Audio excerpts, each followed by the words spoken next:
Hello everyone. बेटा इसे first वाले लेक्चर में वीडियो लास्ट में स्टॉप हो गई थी, तो ये टॉपिक थोड़ा रह गया था। मैं आपको बता रही थी कि अगर हम जैसे मान लीजिए सैंपल्स लेते हैं, 25 सैंपल्स लेते हैं, 25 सैंपल्स यानी कि ABCD up to so on up to 25 तक, ठीक है ना। तो जो मैं सैंपल्स ले रही हूँ उनके जो साइज हैं वो मैं कितने ले रही हूँ, 4 ईच ले रही हूँ। या फिर हम क्या कर सकते हैं, 20 सैंपल्स ले सकते हैं जिनके साइज हम 5 ईच रख सकते हैं। Under control will give good estimate of the process average and the dispersion.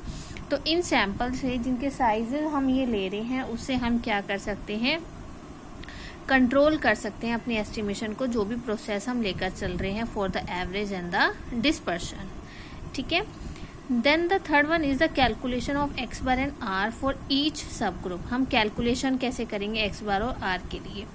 सबसे पहले बेटा मैंने क्या लिया है, यहाँ पे एक्स आई जे लिया है, जिसमें जे हमारा कहाँ से कहाँ तक वैरी करा है, from 1 to up to n। Be the measurement on the ith sample where I running from 1 to k।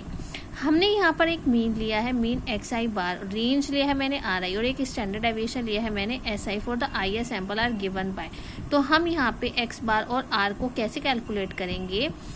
Mean के लिए आपने क्या फॉर्मूला अप्लाई करना है, 1/n summation X I J where n is your sample size, ठीक है ना। n मैं आपको बता चुकी हूँ, this one is your sample size. Then range कैसे होगा, जो भी मैक्सिमम होगा हमारा क्या एक्स आई जे, उसको हमने माइनस करना है हमारे मिनिमम एक्स आई जे से। स्टैंडर्ड डेविएशन के लिए आपने क्या करना है, 1/n summation of X I J minus X I bar का होल स्क्वायर। ये तो आपको पता ही है स्टैंडर्ड डेविएशन के लिए फॉर्मूला, तो यहाँ पे हम उसका फॉर्मूला अप्लाई करेंगे।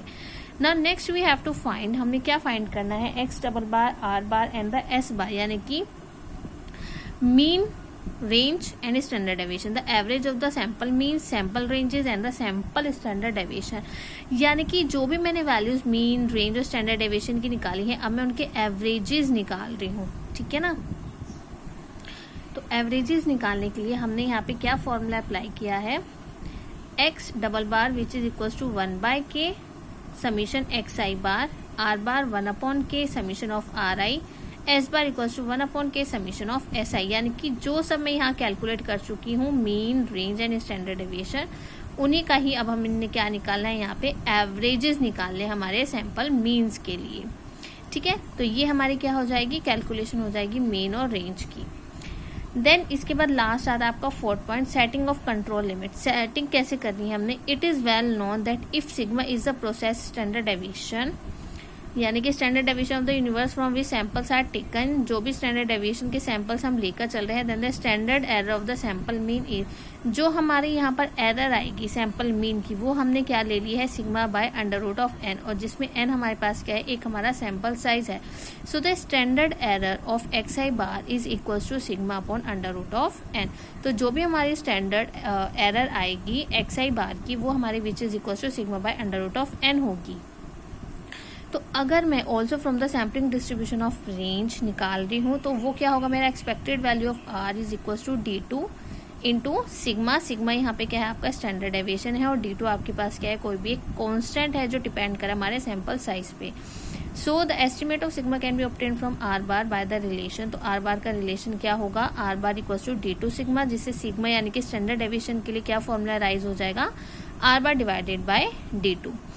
अगर मुझे X double bar also X double bar gives an unbiased estimate of the population mean mu, यहाँ से हम क्या सेटिस्फाई कर सकते हैं कि जो भी हमारा एक्सपेक्टेड वैल्यू होगा एक्स डबल बार का, वो हमारा किसके इक्वल आ रहा है, म्यू के इक्वल आ रहा है।